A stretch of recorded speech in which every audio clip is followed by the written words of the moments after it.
I will worship you. I will worship you. You are greater. You are stronger. You are greater. You are stronger. None can be compared unto you. None can be compared unto you. You are the greatest. You are the strongest. You are the greatest. Oh Lord. You are the greatest. You are the strongest. None can be compared unto you. There's no one else but you.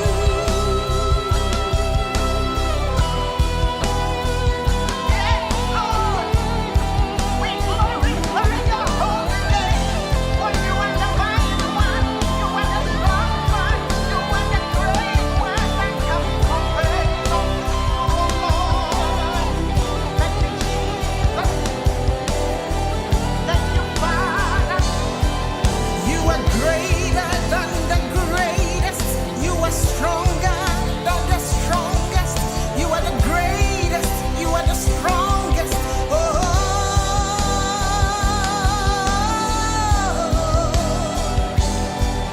you are greater than the greatest. You are stronger than the strongest. You are greater. You are greater. Oh,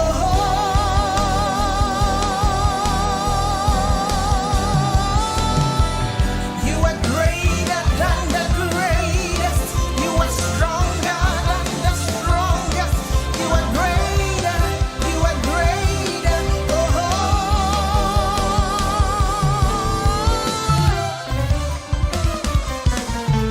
Kike Adebiyi, Kike Mama. Hallelujah. Hallelujah. Hallelujah. Kike Adebiyi, Kike Mama, Kike Mama.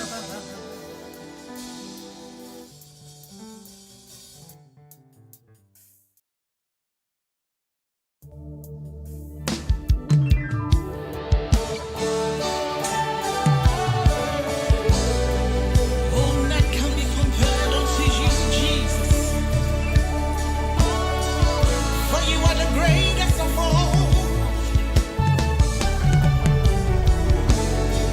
Among the gods, who can be compared unto you, O Lord?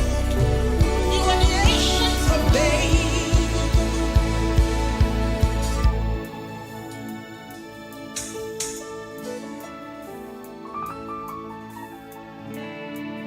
I will worship you. I will worship you. You are greater. You are stronger. You are greater. You are stronger. None can be compared unto you.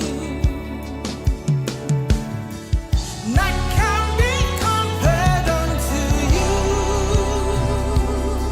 You are the greatest. You are the strongest. You are the great. And happy Palm Sunday to everyone. I'm so happy to come your way once again to talk about this important issue affecting all of us, and especially towards Easter, where we're talking about forgiveness a lot. I am so blown away by my guests' heart of forgiveness, and it's not by coincidence that we are talking about trauma especially heading towards Easter. I just want anyone online, please share this link. We want this interview to bring more awareness, and also to be open about some of these things, to listen to our children more, and also to uncover and also to unravel a lot of evil things that is actually going on in our communities and also in our families. Tonight we are talking about overcoming childhood traumas. And it is important to talk about trauma and learn how traumatic events affect children. And the more we know, the more we will understand as parents the reasons for certain behaviors and emotions, and be better prepared to help children and their families cope. Tonight, I'm so privileged to have a woman with a big heart, whose heart of forgiveness, I'll say, has actually shocked the whole world. How she's able to overcome what she went through, and then still find it in her heart to forgive her perpetrator. Tonight, her name is Pastor Kike Adebiyi. Pastor Kike Adebiyi, just welcome to the Inside View. My guest is a trauma practitioner and also a trained Christian counselor with over 20 years of working with women who have suffered traumatic experiences. She's also the director of Mending Hearts Consulting and the co-founder of RAPHA Nurturing Academy. Kike is an ordained pastor and happily married to a pastor, Kike Adebiyi. They are also blessed with 3 wonderful children and a grandson. Kike Lomo, resides in the United Kingdom. Let's welcome Pastor Kike. Hello. Welcome to this, Pastor Kike. Hello, good evening. Welcome. Hi, good evening. Yes, I am so humbled, by your heart of forgiveness. I don't know how you do it, but being able to forgive and also to overcome and be able to encourage other women who go through this. I don't know how you do this on a daily basis, but God richly bless you for accepting to come on my platform to share your story. I have a lot of people actually asking. It's been ages. Why do people, want to, revisit the past? Why do people want to talk about their past? Is there anything, how beneficial is it to them and also to the listeners? And I keep telling people that, what, until you share your story, sometimes it's not because you want the whole world to listen to your story, but sometimes you just want the closure and also to help other people that might not be strong enough to share their story, overcome their secret challenges. That's what I told, I think I've spoken to about 5 to 6 people asking why do people share such stories, because it's so dramatic. So why do they want to relive their past experiences? So tonight we are so privileged to have you on the Inside. Thank you so much, man. Thank you. Thank you for having me too. It's an opportunity. It's a great one. I don't take it lightly. Great. Thank you. I know I've read your bio, but if you want to talk to us about your childhood, how your childhood was for you, and also why, just for the sake of our listeners. I don't want anyone to, think that I pressured you to share your story. So After talking about maybe your childhood, we just want to know why you feel it's so important for you to share the story. Yeah, please. Thank you. Thank you very much. This is a topic very dear to my heart. And, just like you said, I mean, other people have come to you to say why this, why that. Before I go into my story, one thing people need to realize is that, you know, I've come to realize that many people bury the hurt of the past, and those things they've been through, the trauma they've been through, affects them in adulthood. So many times they behaving, displaying um, some behaviors, and they don't know that it's the reason why they are behaving the way they do is because of the childhood trauma they've been through. So in my situation, it was when I was a young child. I was privileged to be born here in the United Kingdom, and like every other child of my own age in the 60s, our parents took us back to Africa. And it was while in Africa that a relative came to live with us. And I'm talking about when I was about 7, maybe between 6 and 8.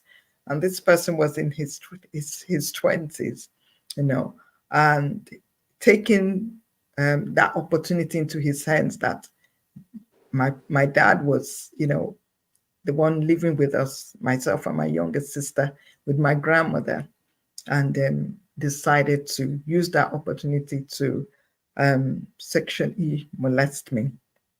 And this went on for a long period of time. So it wasn't a one-off thing. So you can imagine a young girl, not understanding the language to use for it, confused, what's going on, and not being able to even talk about it because there were no words to explain or to express exactly what was going on. But you're in pain, you don't like what is happening, and excuse me, and that was it, until deliverance came, I would say. So um, that was it. And also the fact that in my days then, we had to go through female genital mutilation. So compounded with the pain that I had, was going through, I had to go through that one as well. I can still remember how it happened, because in that one, I think that happened before the sexual abuse. So I was about 5, 6 then, when I had to go through that procedure. And that was a painful, traumatic experience for me. So after trying to heal out of that, I now had to go through this one again. So these were things I went through as a child. And of course, it came with its challenges.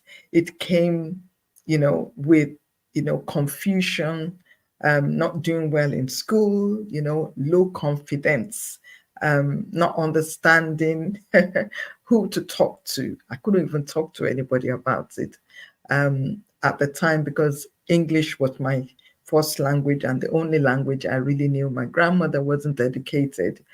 So I couldn't even explain to her what was going on. So I just went with the flow.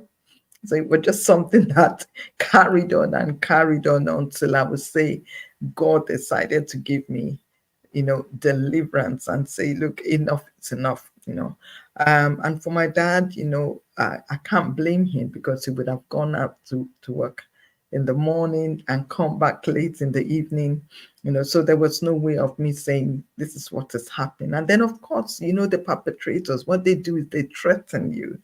They tell you, if you dare talk, this is what I would do. Because in my own instant, I mean, it was a case where I was stubborn, I was resistant the moves, and so I got whacked for not cooperating, So remembering certain things that could happen, I dared not speak to my dad to say this is what this person is doing.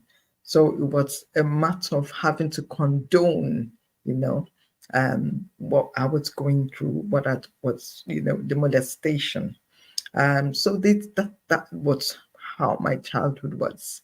And that's why I said, yes, this is something. When I grew up, I was like, look, something must be done to help women, to help people who have been through this, traumatic experience, because it has a way of it really, really affecting you when you grow up. It affects you in marriage if you're not careful. It can affect you um, even developing as an adult, So yes, for me that was it, and but I'm so thankful to the Lord, because when I became born again as a Christian, I knew the Lord Jesus Christ. And of course, I knew the importance of forgiveness. So definitely, I just let go. It's about letting go. It wasn't easy, because the more you remember, the more pain. But then, when you surrender to the Lord Jesus Christ, there's a way the Lord actually takes that pain away. So it doesn't mean that you won't remember what you've been through. You will remember, but you can't forget. But the pain, the Lord heals. He says in the book, the Bible says in Psalm 147, verse 3, that He heals the brokenhearted. That's His specialty, and that is why my sister and I, in the Lord, we came up, to teamed up together to establish RAPHA Nurturing Academy. And that's an academy where we help, women who have been through traumatic experiences, growing up or even in their adulthood, to heal. We take them through a form of education where they can learn to let go, where they can learn to move from where they are to where they desire to be, and yes, that's been my experience. And then it's been a wonderful journey. It, Yes. I mean, So I can tell it has. I can tell. I mean, I'm sorry to interject, but to listen to you talk about you going through FGM, that's female genital mutilation, yeah. and as if that was not enough, to be repeatedly raped against your will. I mean, rape is against your will, so obviously, um, that must be too much for you. And existing research, has linked sexual trauma to low self-esteem and Yeah. mental health conditions such as depression, Mhm. suicide ideation, panic attacks, alcohol and drug abuse, eating disorders, among others. So for you, how did your experience, or how has this experience affected you? Well, in many ways, like one of the things I have said is that lack of confidence, low self-esteem, being hyper vigilant. I still find that, I found that to be me. I was always, always fidgety. I was always on edge, because like if anybody touched me, I just want to, or if I'm just alone and somebody just came suddenly, you just want to defend yourself, and when it came to education, because of what I went through, internalizing Yeah. the pain, so I wasn't somebody that became, I was not someone who expressed myself so much, I just internalized it. In fact, I couldn't even talk about it until I think the first time I ever spoke about it, I must be maybe around 25, 26. So because I looked at it as a thing of shame. So definitely I was shame. That's another thing. I was shame because when you talk with your friends and they're talking about, how it's, they have been, the nice childhood they had, I couldn't tell anybody what mine was like, you know. I never mentioned it to any of them because I didn't know whether they will understand it. So it's one of it. Those are the kind of things, you know, that happen. But I just thank God. I think for me, I just thank God that when it came to marriage, I have an husband who is very, very understanding. So, and it's one thing I told him when we were courting that, look, this and this and this happened to me. And, you know, in his own way, he understood. And he never, never, never treated me in a way that made me feel belittled. Never, not for one day. You know, and I just give God praise. I've been married for 29 years now, coming up to 29 years. So Sure. I know that I know that, you know, it's been his grace, you know. It doesn't mean that I haven't had my ups and downs, but in that area, you know, I've had to, you know, learn, you know. And also for me, it made me shy away from, you know, sexual, you know, intercourse, you know. Of course, the normal thing is to want to run away because you know what it had done to you as a child. But for you find that in some women, they lose interest in sex in marriage, you know, because of there's this thing that the enemy makes you feel that maybe a man wants to use you, a man wants to use, and you can feel that way towards your husband as well if one is not careful, you know. So those are some of the things I would say I battled, but because I had a knowledge that look, this is just the enemy, you know. So one was able to overcome that. You know. So these are things, and it happens to you. See, people they won't say it out, and they may not even know that that is the reason why they feel this way because of the things they've been through, you know, affecting them, just playing out, you know, in their adulthood. So it doesn't matter how young they may have been at the time, it will play out at some point. And the danger of not talking about it is that it holds people back. You know, it holds people back, and that's one of the things we talk about in RAPHA. You know, and for that healing to take place, that recovery is possible. Yeah. Wow. I mean, to talk about your female genital mutilation so openly today. I mean, Sorry, to me, say that again. I didn't hear that. I said, you know, to be openly talking about your, you being a victim of FGM. Um, I'm so shocked because I think this is the first time I'm getting to hear of it, and also to be plain and also to be honest about this.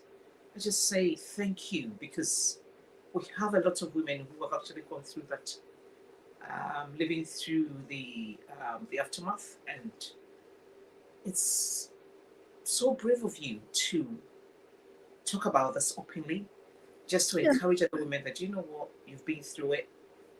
It's been done against your will, but here I am. I've been through FGM, and I've been sexually also abused. And Kike, you've been through a lot. And I say thank you so much for sharing your story tonight. I do not My take pleasure. this interview for granted at all. I'll please urge anyone online to please share this link, share this interview. We want to stamp this out of our society. We want to make sure that this does not happen to our young girls and Yeah. also to our young boys as well. So Exactly. please kindly share this interview, Mm. and I'm begging you. We Mm. want to save lives. We Yes. want to make sure that families, marriages are restored. Exactly. Because most of our, broken marriages, you'll be surprised that it stems from this, um, you know, Absolutely. Absolutely. what yes, Yes. our dear mother is actually talking about. So please, Mm. let us educate ourselves. Let us arm ourselves and Yeah. make sure we listen as Exactly. parents, as people from the minority background. Please, Exactly. Yeah. let us make sure that when we have such conversations, we listen, Exactly. we tune in, and we have, ammunitions, to help our children. So please share this Exactly. interview. I'm begging you. Yeah. Let us support RAPHA Nurturing Academy to save our women. Um, I mean, it can only get better. So please Yeah. share this interview. Yeah. Thank you. Kike, you spoke about your experience being edgy, you internalized everything, so you felt so insecure about yourself. Yeah. Um, what suggestions do you have to make it safer for victims and also survivors to come forward, especially in the African homes? Yeah, please. Thank you. Um, the first thing I would just like to say, so that people may be wondering, oh, where was your mom at this time? My mom was I'll come. studying. I'll come to that point, but I just want that progression. Yes, yeah, Yeah, at that time, my mom was studying, okay. in the United Kingdom, so she wasn't available. But even when she was, one thing I find with people of my generation is that many of us couldn't talk to our parents. Our parents were so strict, and so even to talk to about intimate things was not on. Well, for me, it was not something I could do. I wasn't brave enough to do that, and I found that rubbing minds with friends of my generation, it was the same with them. So what will I say?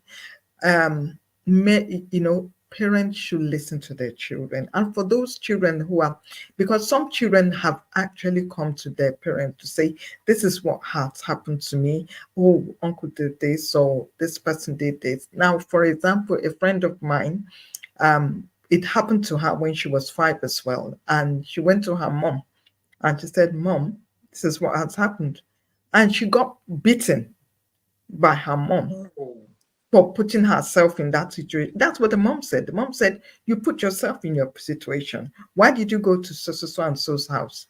A 5 year old just walks and doesn't know what, goes around to play, excuse me, wants to talk to Uncle so and so. And then the uncle, you know, seeing a little girl who is innocent, decides to pry on the girl. So till today, that my friend and her mom are not on good terms because she felt betrayed. She felt hurt definitely. that her mom did not believe her. And that's what happens. I want to say to parents, please listen to your children. No child will make up stories along those lines, Hmm. whether they are boys, whether they are girls. You need to listen. That is one thing I I say to women, and then also our tone. As much as I know that your child is not your mate, but at the same time, you should have a good rapport with your children. Develop a rapport that your child will be confident, to come to you. That's another thing. Many times we snap a lot. We shout, that's our language. We shout out to the child, oh, this, you're downstairs, you're shouting, so we have this shouting language that the child, it's like a barrier to some children. But when we have that kind of relationship where whether the child is wrong or right, they can still come to you, and they know that there's a line between them being your friend and also being the parent. It doesn't take parenting away from you. It depends on how you draw your line. For me, I've got 3 girls, and because of what I've been through, I shielded my girls. But at the same time, I also developed a relationship where they can talk to me. They're adults now. All of them are adults. My youngest is 22. Well, till today, they will call me, and even the one that is married, we have pet talks. They will call me, and I've got one who lives abroad, and they will call me to be able to talk to me about issues. That's the kind of relationship. And when I need to draw the line, I still draw the line. It's about, that's what parenting is all about. So we should, and especially in this day and age, we should have that open door policy, that your child can talk to you. they can discuss issues with you, things that are hurting them. But we Africans, we have a way of shutting down our children. They're telling us issues that are so touching, very dear to our hearts. We just shut them down, or we don't even give them the attention. And that's why they go outside to talk to their friends. And who knows the type of friend they have? Is it the type that would tell them truth, or the child or the friend that will encourage them, in the wrong way? So we want to be there for them. So let us give them a listening. It is very, very important. That's one way. So that, and for the ones who have been through, I would say, please get help. You may think, oh, it happened 30 years ago. If that trauma is not being dealt with, it is stored in your body. Trauma means wound. It's a wound. And if a wound is not treated, it's there. There's a way your brain recalls it. It recalls incidents. It recalls traumas that you've been through. You see, and that's the reason why we talk about it. And why? Because we want to encourage people to let go. Some people, because of what they've been through, they have unforgiveness in their heart. The people, the perpetrators, it could be their father. I know someone that, I know one, and I've heard a story, but one of my friends, she was sexually abused from the age of 6 by her father till she was about 23 or 22. Oh no. But because by the grace of God, she gave her life to Christ, she was able to forgive. But it was a long journey for her. And I could understand that, you know. It was a long journey. And what made it painful for her was that even when she did disclose to her mom, there was nothing much her mom could do. Because in the African setting, it's this thing that you don't expose your family, you don't expose. No, it shouldn't be. One should be able to confront the perpetrator, whoever, regardless, for the sake of that child. But we have the culture of our marriage. We have to, as much as I'm not for, a marriage to break, but if a child's destiny is at stake, I think as a mother, one needs to stand up to defend that child. Defend that child in a way that that child also will not get into trouble for disclosing to you. And the way we handle disclosures is very, very crucial. You don't hear something and then pounce immediately. There are procedures for, handling disclosures, because the child will shrink away. Know fully well that if a child comes to you, that child has taken a bold step, because the perpetrator must have said, if you say anything, many of them would say, I will kill you, or I will kill your mom. And because as a child will just be, visualizing the whole thing. What will happen if my mom dies? Where will I go? All sorts of things will be coming up on to the mind of the child. So we need to guard our children. We need to encourage them to speak to us. We need to have that relationship where they can talk to us, regardless of their ages. Many of us have shut our children out, and now they're adults. We're scared. They're not talking to us. They're not. It's because of the way we've handled them when they were younger. We never had that relationship. And now that they are adults, we want to start asking questions. How are you? And it's not going to work. So we need to start early, so that if anything happens, if anybody is doing anything to them out there, they would come to us. They would have that confidence that we will do something about it, and we will do that thing in a way that will be right. We're in a country that we can actually get the police involved, and they would do it in a way that it's professional. So there's nothing to be afraid of. And in fact, it doesn't have to be something that happened to you, maybe. I mean, for you to say, "Oh, it happened 40 years ago." There's no need. If it's in this country that it happened to you, they will trace the person out up, and they'll bring the person to the police will bring the person to book. That's the beauty of it. I know in Africa, what will anybody do? But it's still good to put a closure to that pain, by, if you have the opportunity of disclosing it to a friend, a relative that you trust, just to put a closure to it. And if the person can, if you can also confront the person in a way that is will not bring, will not jeopardize your life, or you put your life into danger, because some, if you confront them, um, especially in the African sense, you never know what may come out of it. But if it is done properly, you know, that may put a closure to your pain, and also may issues may be resolved. You never know. So I think, parents, please, I would say, regardless whether it's your son or your daughter, because it does happen to sons as well. Yeah. We want a situation where they can talk to us, they can have conversations. Many, because of this, they decide to change their orientation. It's a result of this. Some Yeah. of these things that they've witnessed as children have made some people to change their sexual orientation. So there's so many things that happen as a result of this, and that is why we don't want to lose our children. So let us provide a platform of open policy, where they can talk to us, where they can, actually express themselves as, and say it as it is, without fearing. Yeah. I mean, thank you for throwing more light on this.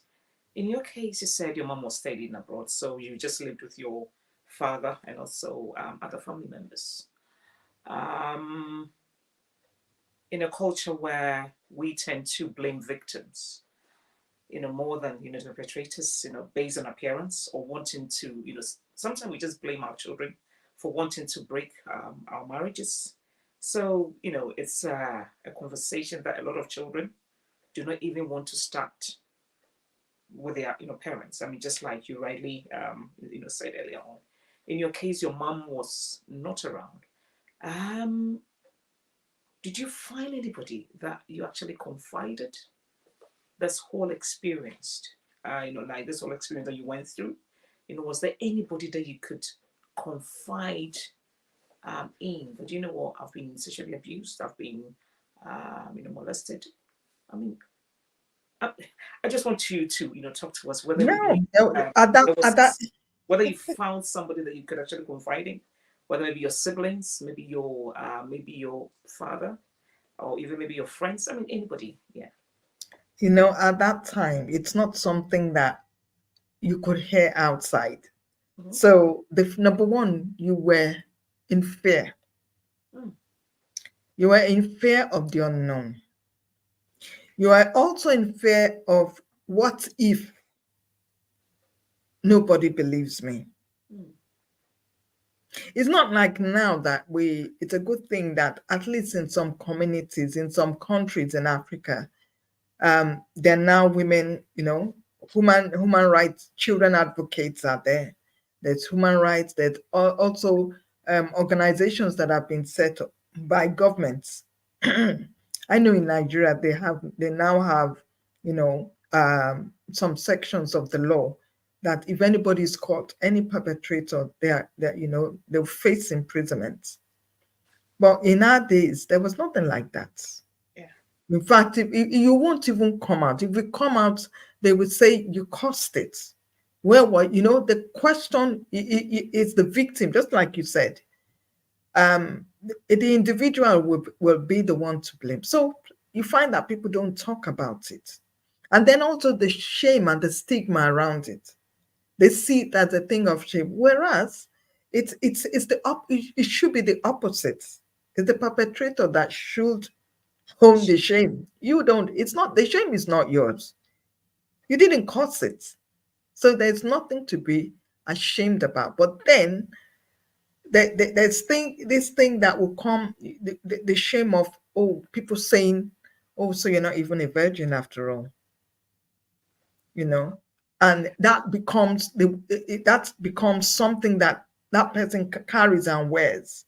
In their head, it's like, oh, I've done something, I'm dirty, I'm not worthy.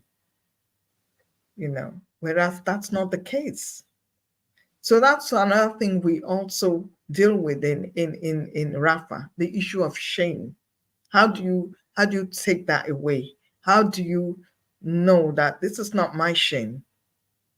So, and that's why I can talk about what I'm talking about today, because I'm not carrying any shame. It's not me. There was nothing I did. It wasn't my fault. But I didn't know all this at the time until I started growing up and understanding and knowing better. Okay, So so the now that shame you is know not, better, yeah, I mean, now that you know better, now that you've forgiven yourself and also, actually also forgiven your perpetrator, at that time, did you feel it was your fault? oh, Did you yes. Yeah, yeah, not really. No, I didn't feel it was my fault because I knew from all along, I didn't feel it was my fault. I didn't feel it was my fault, but um, the way, how will I put it? The way things play out, there's always a fault finding in children. You know, in those days, you will there will just be something that it will come on you. It won't come on the adults. That blame will not come to the adult. It will come to the child. And because I wasn't even expressive, and as I said, I didn't understand the local language at the time, there was no way of me expressing myself in Yoruba, which was my dialect at the time. It was just a matter of keeping quiet. It was just a matter of keeping quiet. And then also for the adults, it would be even if I did, it would be my words against him. And of course, because he's older, how will I defend myself? Hmm. How will I even say it in a way that it would be believable? So those things were not there for me. So for many people, they just keep quiet, and it's still happening till today. Even in enlightened societies, it will take boldness before you can say you're coming out. The good thing here is that there are ways to actually kind of protect the victim. But in Africa, who's going to protect you? Things are getting better, but still maybe not enough for people to be bold to come out. Even people who have come out after many years. There was one in my country that happened about 5 years ago, and people started saying, "Why are you just coming out now? Oh, this person did this to you when you were 17. You are 30 something now, and you're just coming out. Maybe you're looking for money." And so you find that when you listen to even the people who have come out and said this and this, and people will just shut, say, "Look, just let me be, let me carry this shame on." That's it. Hmm. Kike, you talked about how the police, especially in the Western world, can actually help um, you know protect children, or they have systems in place Yeah, to track down the perpetrators. But we still have children going through this in silence, that because of the nature of our culture, we are still able to gag our children not to talk about this whole thing. And so, tonight, just for the sake, because I've actually listened to stories of children, like who are grown up in our communities, where parents had to gag their children not to talk about this in spite of the help and everything around. yeah, And yes, and these children are traumatized, and most yeah, of them are now having mental challenges because of what they've actually gone through. So tonight, I just want to ask, I mean, how can victims position themselves for inner healing? Because I know this is where, RAPHA in nurturing yeah. actually, coming. And also, what are some of the early warning signs of childhood trauma for parents to look out for? Okay. Thank you for that question. Now, let me start from what are the warning signs that parents can look out for. One of them, depending on the ages, but regardless anyway, you find that if they are children, you find that that child will be withdrawn. That child will be withdrawn, especially if the perpetrator is a member of the family. They will be withdrawn because, and you find that some of them may say, "Look, I don't want to go to school," or um, they may be, very frightened, and they will have some unusual behaviors, that if you're very vigilant, you will know that there's something wrong with this child. There's something not right, sitting right with this my child. And in some instances, you find that the child may get to school, um, not playing in the playground with their children, with their friends. Maybe they're sitting by themselves. So you just find, and it even affects their eating. Some children will not be eating anymore because they're not happy. They're constantly on edge. Maybe they've been through, having flashbacks, crying, for no reason. That child may be crying, But one thing I do know is that such children may be withdrawn, especially if they are not happy with what is happening. And so those are the things that you need to watch. Or maybe the way they walk, you find that they're in pain. And then you need to watch, why are you walking this way? What's happened? Why did you hurt yourself? Ask questions.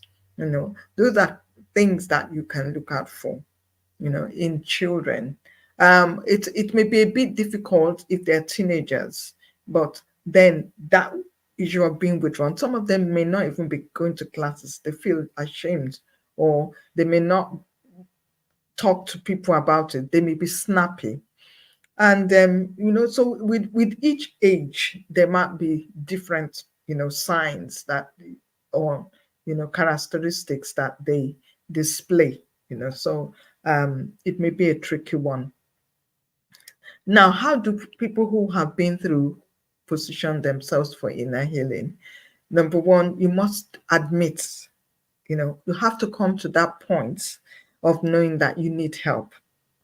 Because if you don't understand, or if you don't admit that you need help, then um, there's nothing, moving forward. So you need to come to that point that, look, I've been hiding for so long. I've tried my best. Nothing is working. And you must admit that there's a problem, you know. That's why I said you need help. You've seen that there's a problem. Certain things are happening, you don't understand it. So that is when you need to position yourself. I would say, if you know of any psychotherapist or a therapist in any form, you can approach them. Even your GP can even be the first point of call to say, look, this is what is happening, and your GP can sign you to the right person. So that may be your first step. If you don't want to even go to the police or anything, start with your GP, and they will know what to do, and they know how to signpost to the right people. So when you admit and you know that there's a problem, it makes the job easy. But when you are living in denial and saying, look, it happened so many years ago, nobody, I mean, it's too late now, you find that you're going to be reliving that pain. You can be re-traumatized over and over without you knowing it. You take, for instance, the one that even makes me scared the most is how it affects people in adulthood. You find that people who have been sexually abused, who have been that kind of pain, have been through those kind of pains, they never form good relationships. It affects relationships. You find that such people, some of them, many people, I don't want to generalize, but a lot of people who have been through childhood sexual traumas um, have relationship problems, because of lack of trust. They don't trust. So when that trust has not been earned, it's going to be a problem. You don't trust the man, you don't trust your spouse, you can't bond, you can't, things won't happen. Why? Because of that trust. You're always holding back, so that is an area, and you find that because they've been hurt over and over, um, they tend to be in relationships that may break because they're attracting their kind. They're attracting the wrong, they tend to attract the wrong relationships. So things need to be healed so that things can align well. Really, their relationship can align well. Yeah. Wonderful. Before I ask, my next question, I just want you to talk about RAPHA, so that people can, get to hear of, RAPHA Nurturing Academy, so that we can signpost any victim out there, for help. So if you can just use this opportunity to talk about your academy and why people should, seek help from your, outfit, and also the number that people can call, and also the web address that people can also find. Yeah, please. Yeah, the website is raphanurturingacademy.com, just the name of it, .com. And yeah, so when people do log in, they can always leave their details and we'll get it and talk more about it. So there's a form there for them. So RAPHA Nurturing Academy, as I said at the beginning, is it's like it's an online academy. It's not a physical place, but we do meet on Zoom. So we run courses, and the popular one is positioning yourself for inner healing, which is a 3 to 4 week module. We meet on a Saturday whenever we schedule to have it. It is we meet on, it will be a Saturday. 2 hours on the Saturday. It would be from like 10 o'clock to 12 noon. And then yeah, so that's it. So usually when we want to run our courses, sometimes it's bi-monthly. Many times we we might be busy in between. So when people sign up, we also have a situation where after the 4 weeks, we also have the mentoring parts, that people sign up for if they want more help, they've come, they've tasted, they've seen that, look, this is something they really need continuity with. So that one is between 3 to 6 months. The mentoring is the minimum is 3 months and the maximum is 6 months. So that is where we, hold their hands again, further, maybe in a specialized area, and for them to, fulfill maybe their goals or a particular thing they actually want to do. So that's RAPHA Nurturing Academy. And we have other courses like, what every mother needs to know about child sexual abuse. That one is another popular one. And the one we're going to run in maybe May, is a workshop, on shame. We want to talk about shame. We want to deal, with we want to talk about shame. So when those flyers come out, I'm sure people will see, we will tag you, and then people will, if they're interested, they can enroll on it. So yes, it's an academy that we're over 3 years now, and we've actually helped over 100 women Wow. have been to our, yes, and they've actually come, and their lives have been transformed. Many of them are doing wonderful things in the community, and it just gives us joy to know that, look, this thing is working. People are recovering. They're not living in their past anymore. They're healed. They're also doing the same things that we are doing. They are empowering their community. So yes, that's what RAPHA Nurturing Academy is about. Yeah. Thank you so much for talking to us about RAPHA Nurturing Academy. And anyone out there that needs support in dealing with abuse, please contact RAPHA Nurturing Academy. Their website address is on the screen as raphanurturingacademy.com. Please contact them, and I know you'll come back transformed and also with the heart of God, because you find a place in your heart to forgive and also to relive your life again.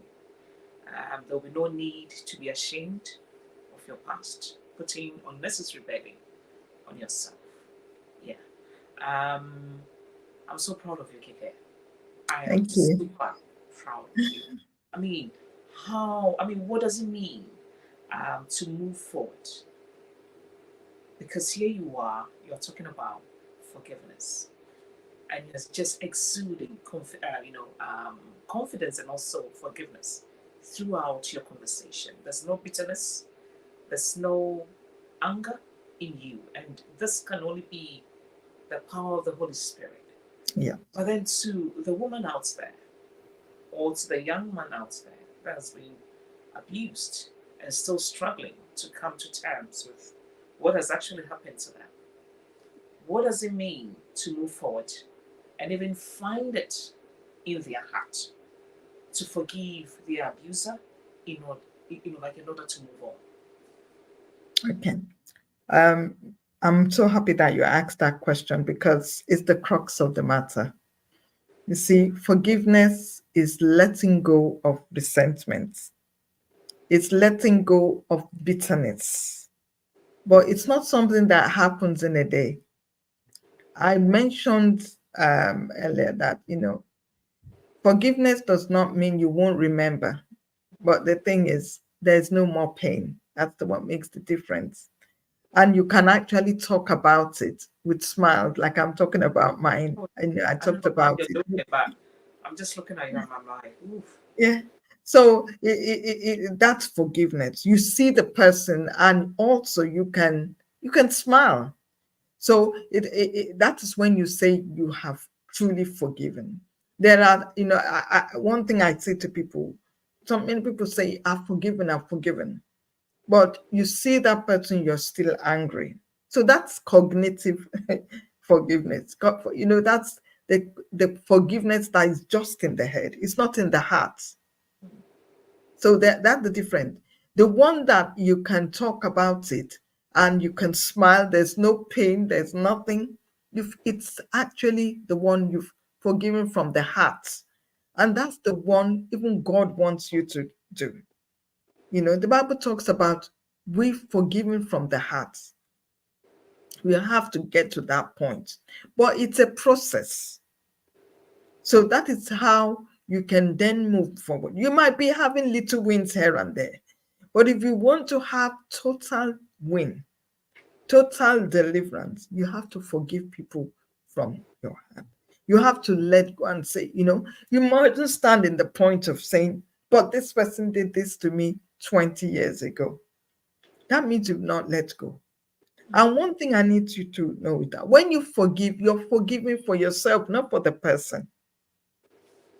It's about you, not the person. God forbid if any of us dies today and maybe like there's a grudge, we should understand that one thing the Bible says that we're going to stand before the judgment. After death, it's just judgment. So God is not going to call the person and said, okay, come. What happened between you and them, this person? You need to settle, what happened. It's about what part you took part in. What did you do about it? Did you let go, or did that person go to the grave with that resentment? And that is where one needs to stop and say, look, I won't let anybody send me to hell or make me lose my salvation. I'm going to let go so that I can move forward. Because when you hold somebody and you say, look, I'm not going to forgive, it's like drinking poison and expecting somebody else to die. No. So, and one thing we should understand is that people who hurt us, it's not all of them that will come and say sorry. Some will not say sorry. So, and yet you'll be the one in pain. The person may be enjoying their life. They may not even know that they fought you. And the person is enjoying themselves. But you are belly aching. Like a minister of God I know who will say, your belly aching. You're just, something is rumbling in your tummy because you're angry. Why not let go of that? Because that is what will help one to fulfill goals and move forward. Because what I mean when I say move forward is being able to fulfill your dreams. Because you now have a free heart. There's nothing like, oh, if not for this thing that happened to me 20 years ago, I would have been in this place. I would have been in that space. No, you're free to fly. You're free to move.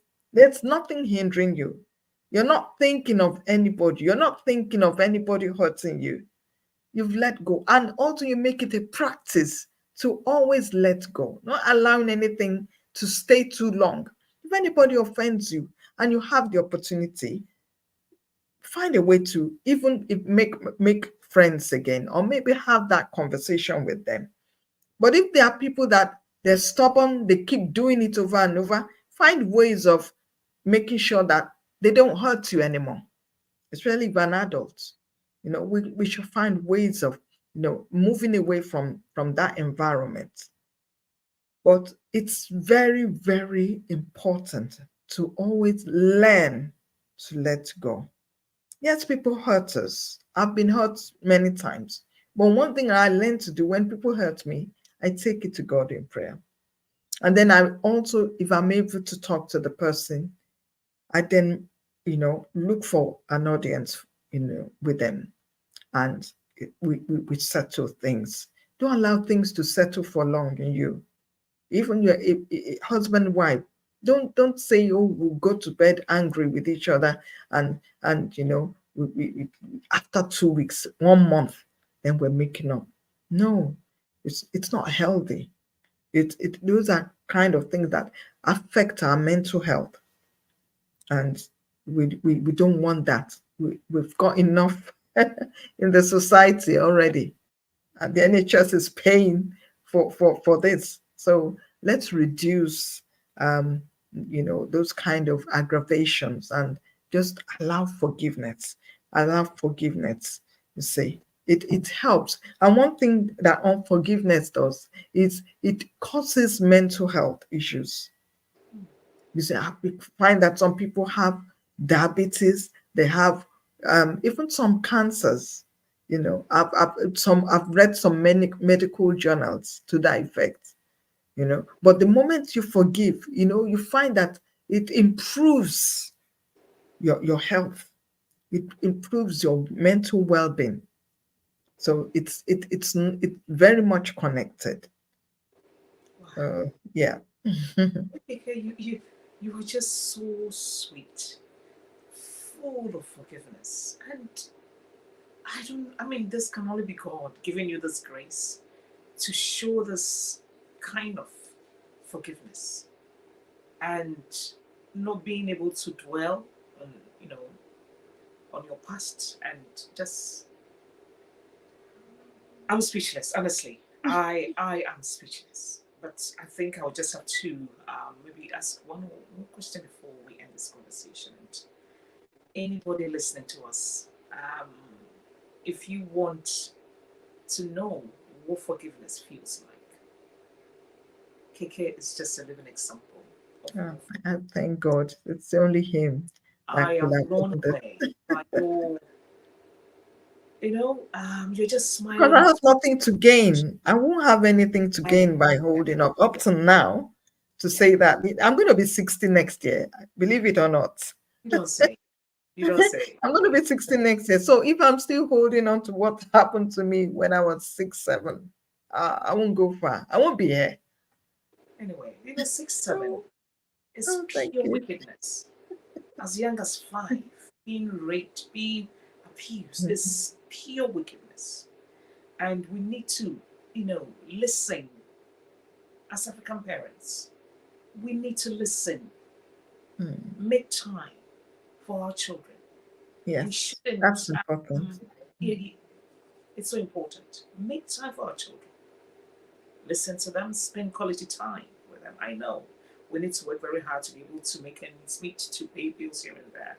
But then, anytime you are home, make it, more precious. Spend precious time with our children when they come back from school. Ask them what happened, at school, on the playground, in the classroom.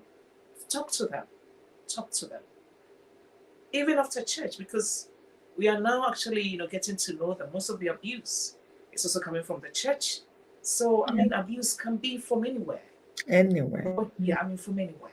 So when our children come to us, we shouldn't just push them away. And then we shouldn't shout or even yell at them, blaming them for what has actually happened to them. Kike, I am so proud of you. thank you. Too proud of you. Too proud of you. And I know this interview will save lives.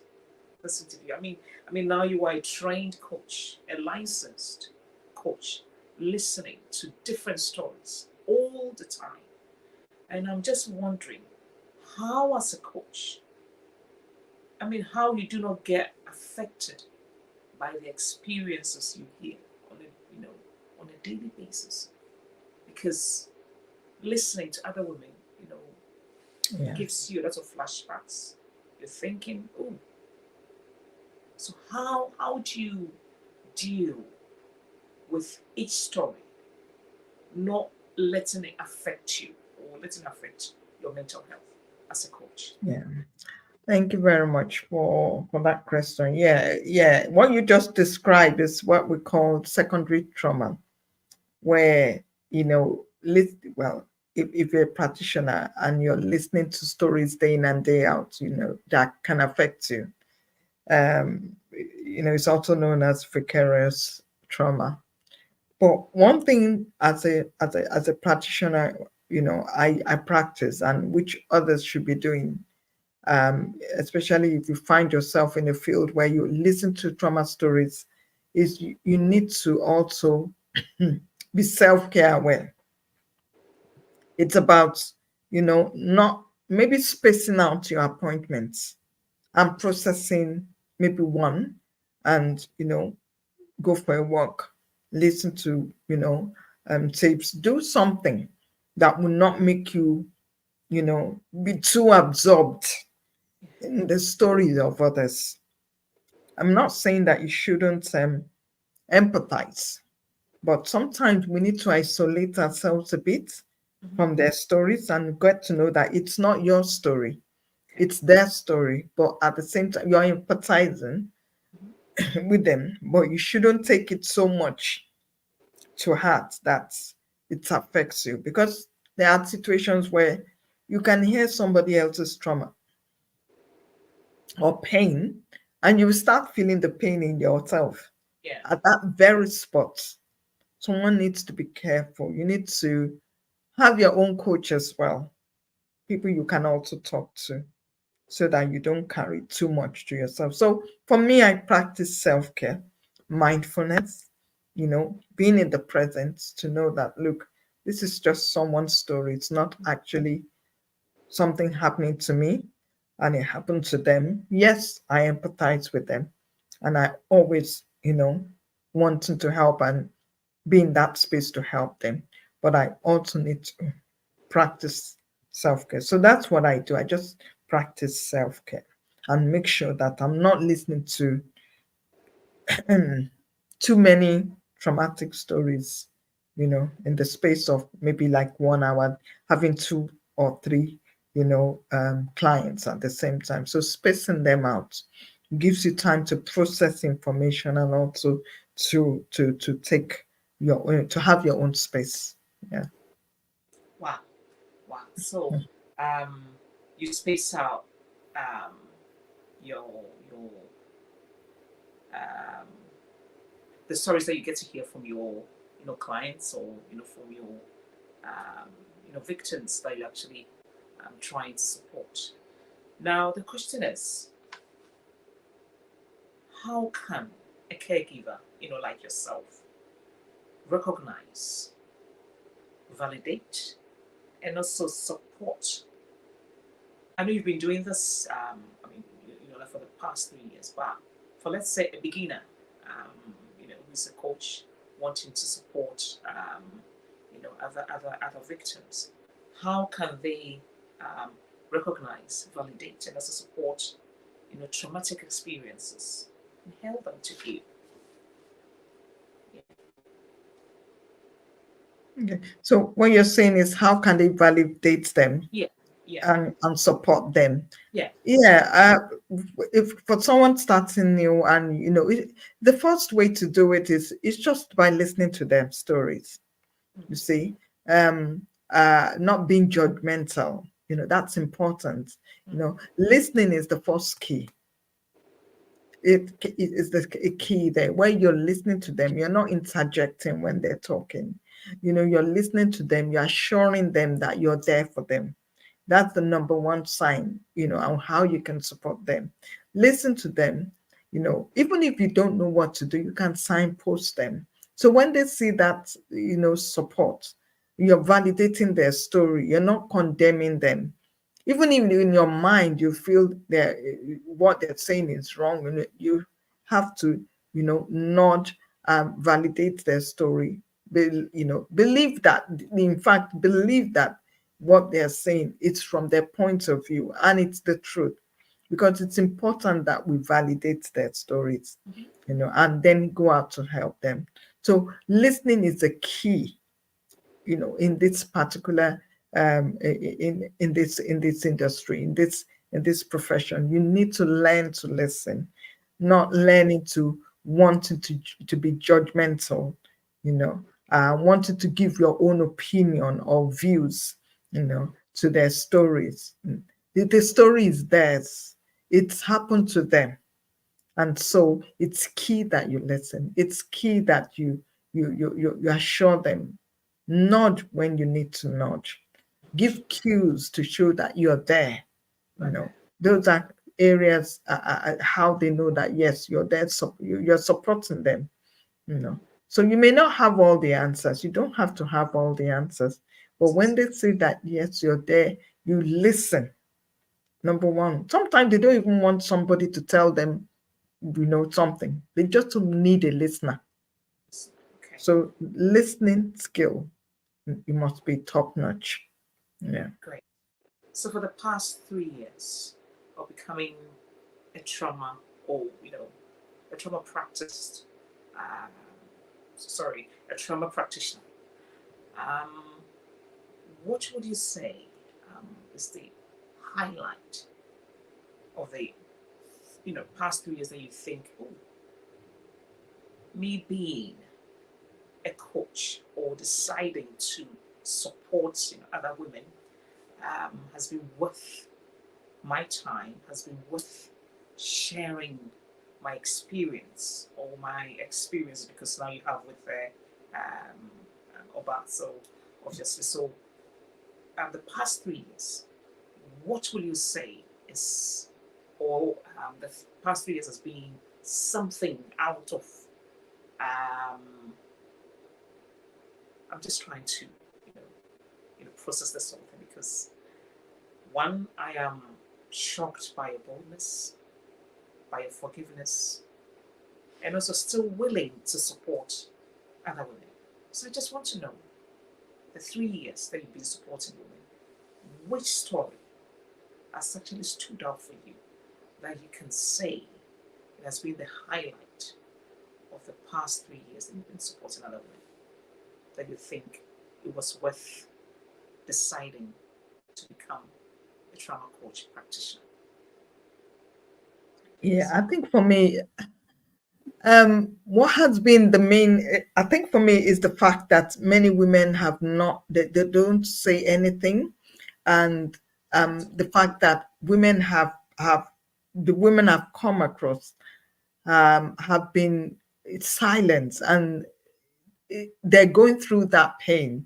So for me, that has been my passion, to say, look, these women are hurting. They come to you, they're crying, It's affecting their relationship, it's affecting their job. And many, are in when some of them go to church, but the kind of results they get from some churches it's not helping. So that those are things I've seen over the years, and it's like, look, something has to be done. And I think for us, myself and OBA, the height of it was during COVID, Mhm. because RAPHA Nurturing Academy, that decided to come up with RAPHA Nurturing Academy during COVID. So that was when we said there were lots of cases of domestic violence. There Yeah. were a lot of cases of women being traumatized. Mm. Things started coming up, and it was like, look, something has to be done.